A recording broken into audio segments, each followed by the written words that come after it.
And good afternoon, a very busy afternoon. I'm Steve Hensley. We will get to the primary election in just a moment, but first at 4, strong storms, as you've been seeing probably all afternoon, are continuing to move across southern and eastern Kentucky.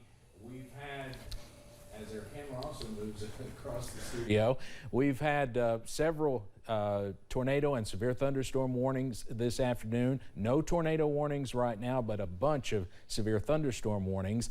It is obviously a first alert weather day. Meteorologist Evan Hatter joins us now with the latest watches and warnings. Evan.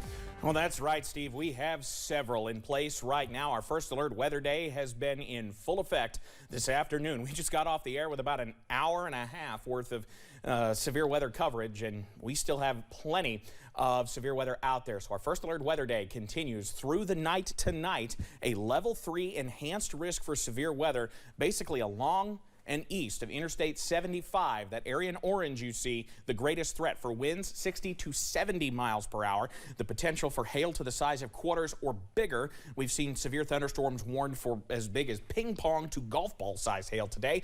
And we've been watching the potential for isolated spin-up tornadoes. Here's the view from Pinpoint Doppler right now, and we have so many severe thunderstorm warnings as we head through the next little bit. Coming right down the Mountain Parkway now near Campton, a severe thunderstorm warning until about 4:15.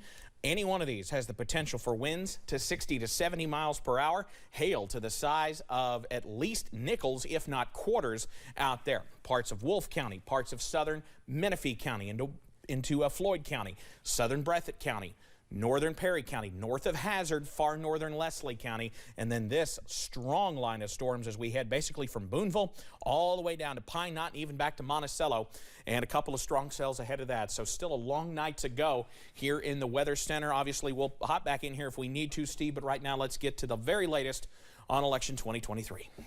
All right, Evan, thank you very much. Again, we will get back to Evan as much as necessary in this hour. And of course, if a new tornado warning is issued, we'll go immediately to him. Let's talk about the election now. We are about 2 hours away from the polls closing in eastern Kentucky on this primary election day.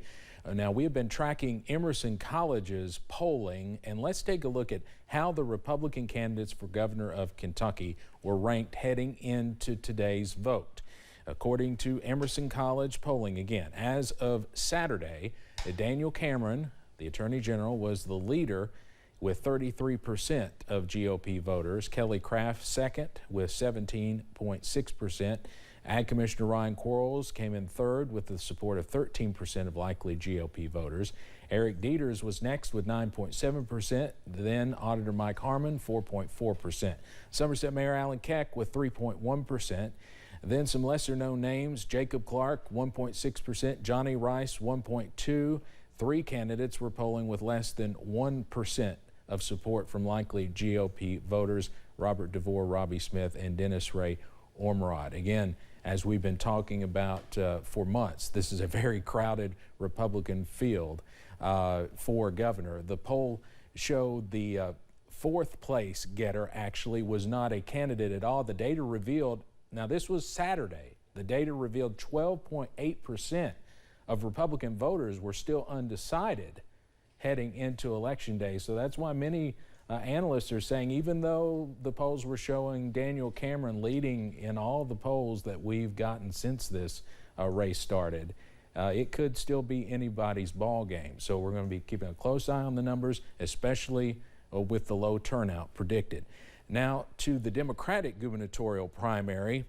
This is much less of a question mark tonight. Governor Andy Beshear does face 2 challengers on today's ballot, Pepe Martin and Jeff Young. The winners of the Republican and Democratic races will, of course, face off in the general election on November 7th.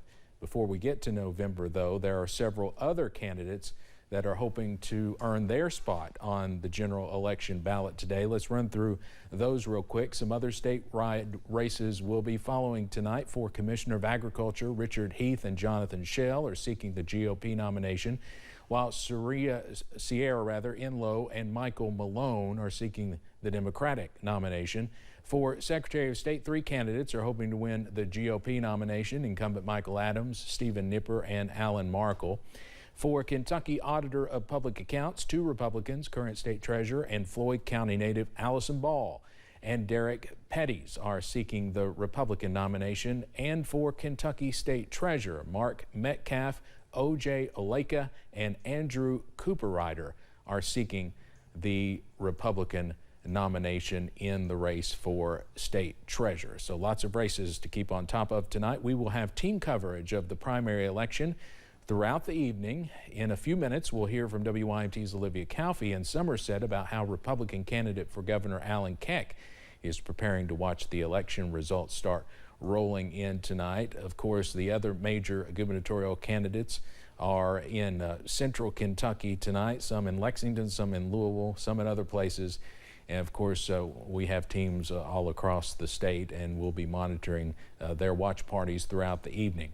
Again, the polls will close here in eastern Kentucky at 6 p.m. The polls will remain open in portions of central and western Kentucky until 7 p.m., of course, because they are in the central time zone. Results will be coming in throughout the night, and we'll continue to report those numbers as we get them on air and online. We expect the first results just after 6 o'clock as we come on the air. We also encourage you, especially on a day like today, to download the WYMT News and weather apps for all of the latest information if you haven't already done that.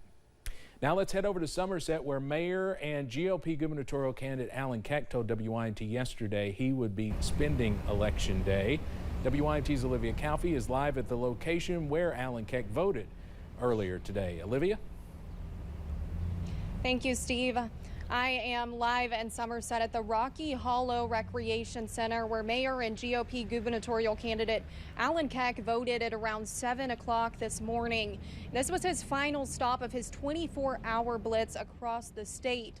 I actually spoke to him yesterday at one of his stops in eastern Kentucky, and he said he wanted to make more organic connections with people every place that he went, in hopes that people at the polls today would check his name on the ballot. And I also spoke with some of the poll workers at the Rocky Hollow Rec Center while I have been here this afternoon, and they say the turnout so far is meeting their expectations. And like you said earlier, Steve, we are now 2 hours away from the polls closing, so if you have not gotten out here yet, then now is your time to do so. But Steve, I will be checking back in with you at around 6 o'clock today after the polls close, and I will also be checking in with Somerset Mayor and his family tonight shortly after the polls close while they wait for those election results to roll in.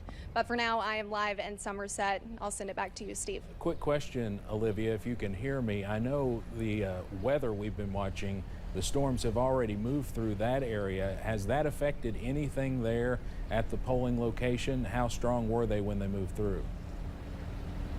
Yeah, I will say we were standing out here shortly after 3 o'clock. We started to set everything up, and the rain started coming down, the wind started blowing, and I would say we've seen some cars come in, but not as many cars as we were seeing earlier today. So I would say that that has definitely impacted the people coming through. All right, Olivia Calfee live in Somerset. And, you know, we've heard reports of dismal turnout. I saw a report earlier of 1 o'clock that 8% turnout so far in Fayette County. The Secretary of State had predicted only 10 to 15% turnout statewide, and hopefully, you know, people got out and voted before this weather moved through, because that definitely could keep people home this afternoon as these severe line of storms move through. Again, we'll be checking in with Olivia, who will be with Somerset Mayor Alan Keck later this evening. We'll be with her throughout the evening, and we'll be keeping an eye on the other campaigns as well across the state. Coming up on First at 4, we'll get the